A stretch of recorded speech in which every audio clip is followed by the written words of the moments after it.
राज्य के कुटीर एवं ग्रामोद्योग मंत्री दिलीप जायसवाल शनिवार को मंडला दौरे पर रहे।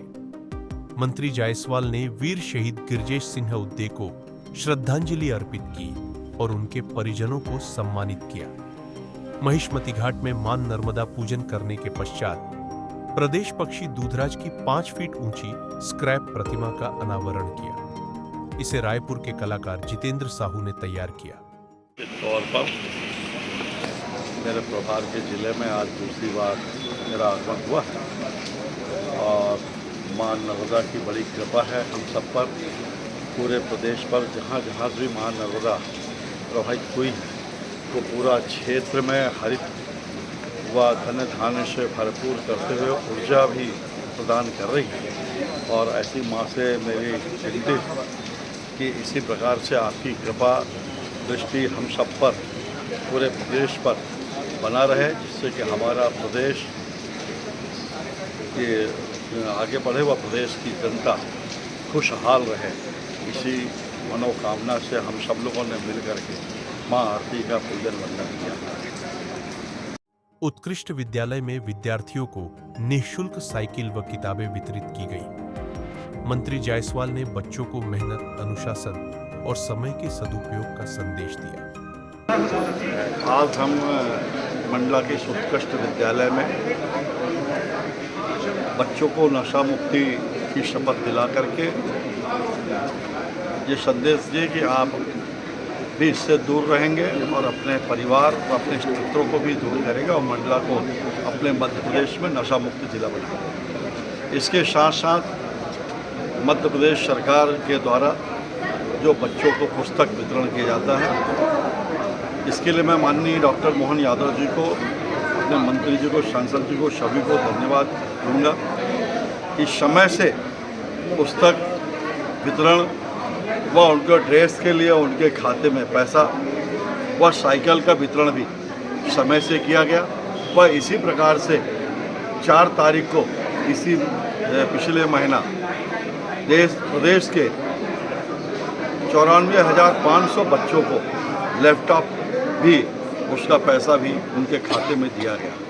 और बहुत जल्दी 1 महीने बाद ही हम जो बच्चे अपने स्कूल में सबसे ज़्यादा नंबर लाएं उनको स्कूटी भी देने का काम करेंगे। आज इस कार्यक्रम को दिए और बच्चे अपना लक्ष्य को प्राप्त करें, आगे बढ़ें और अपना आगे बढ़ करके अच्छे नंबर प्राप्त करके वो अपना व अपने परिवार का नाम रोशन करते हुए हमारे मंडला जिले का नाम रोशन करते हुए प्रदेश और देश में नाम रोशन करें, ऐसा उनको संदेश हम लोगों ने दिया।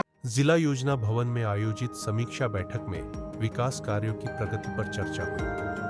मंत्री ने गुणवत्ता और समय सीमा का विशेष ध्यान रखने के निर्देश दिए। समीक्षा बैठक में हमने निर्माण कार्यों की समीक्षा विभाग वाइज किया है कि जिन विभागों में जो भी पैसा सरकार से उपलब्ध है और जो समय सीमा पे कार्य करने का रहता है उसमें कार्य पूर्ण हुए कि नहीं हुए वो सब देखते हैं और लगातार रिव्यू लेते रहते हैं, जिससे कि समय से कार्य पूर्ण हो। और उसके लिए स्पष्ट निर्देश दिए गए। कहीं पर कोई फॉरेस्ट क्वेश्चन है, कहीं पर राजस्व विभाग से जमीन को उपलब्धता के कारण, ऐसा जो भी कारण से दिक्कतें हैं, इसके लिए सभी विभाग के अधिकारी जब रहते हैं, बैठते हैं साथ में, तो वो सब चीज़ें दिक्कतें दूर हो। और बहुत ही अच्छी बैठक कह सकता हूँ, सफल रहा। और निर्माण कार्य का जो भी डेडलाइन था कुछ में ही ऐसा है कि जिसमें 6 महीना या 22 के कारण डेट बढ़ाने की उन्होंने अनुमति मांगी है, अपन ने उसका अप्रूवल दिया है, ठीक है, कि समय और इसमें गुणवत्ता का विशेष रूप से सारे विभागों का गुणवत्ता का विशेष रूप से कार्य है, गुणवत्ता से कोई कम्प्रोमाइज नहीं। इसके साथ ही मंत्री ने स्वतंत्रता संग्राम सेनानी उदयचंद जैन को भी श्रद्धांजलि अर्पित की।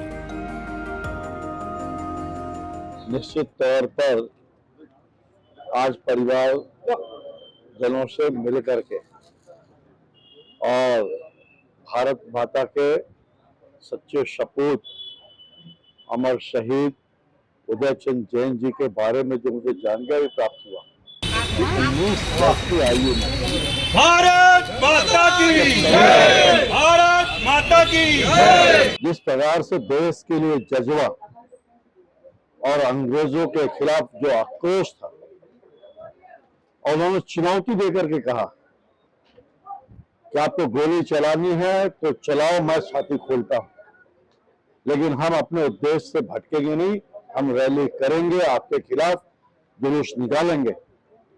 इस प्रकार का जज्बा वालों के कारण ही आज अगर हम आजादी के साथ बैठे यहाँ पर और देश को अगर आजादी मिली है तो ऐसे भारत माता के सच्चे सपूतों के कारण ही यह देश हमारा आजाद हुआ है। और ऐसे अमर शहीद उदय चंद जैन जी को मैं उन्हें पूरे हृदय की गहराइयों से, अंतरात्मा से, उनकी आत्मा जहां भी है उसको मैं शत शत प्रणाम करता हूं, नमन करता हूं और परम पिता परमेश्वर से यही विनती करता हूं, उनकी आत्मा जहां भी हो उसको अपने श्री चरणों में स्थान देंगे, उन्हें जीवन मरण के चक्कर से मुक्ति दें और हम सबको, परिवारजनों को ऐसे दुख सहन की क्षमता भी देंगे और उनसे हम सब को सीख भी लेने की आवश्यकता है। ये जीवन की देखिए सार्थकता तो यही है कि जो आए और देश के लिए जो मर मिटे, देश की सच्चाई के लिए, देश के आत्मान के लिए, देश की शान के लिए। ये तो कहते हैं ना कि इस जग में आए तो हमें सभी जाने के वास्ते, जमाना करे अफसोस जिसके जाने के बाद। ऐसे अमर शहीद उदय चंद जैन जी को मैं पुनः प्रणाम करते हुए